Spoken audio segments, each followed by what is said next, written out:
জর্দা সিগারেট খেলে 40 দিন ইবাদত কবুল হয় না, এটা ঠিক কিনা?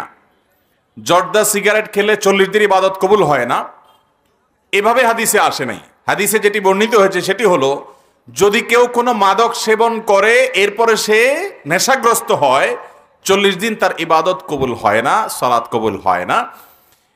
এর উপরে ভিত্তি করে অনেক উলামায়ে কেরাম যে কোনো নেশা জাতীয় দ্রব্য পান করলেই সেটার উপরে এই বিধানটা প্রয়োগ করেন।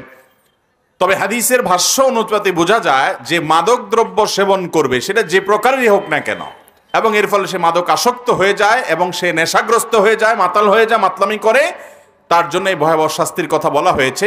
বিধায় আপনার কেউ পানের সাথে জর্দা খেলো, তামাক খেলো, যদিও এটা স্বাস্থ্যের জন্য ক্ষতিকর, আর স্বাস্থ্যের জন্য ক্ষতিকর কোনো কিছু কোনো ইমানদারের জন্য করা উচিত না, তাহলে সেক্ষেত্রে সেটা ভিন্ন বিষয়। কিন্তু এর মানে এই না যে এর কারণে তার 40 দিন ইবাদত কবুল হবে না, হাদিসে সেটা বলা হয় নাই।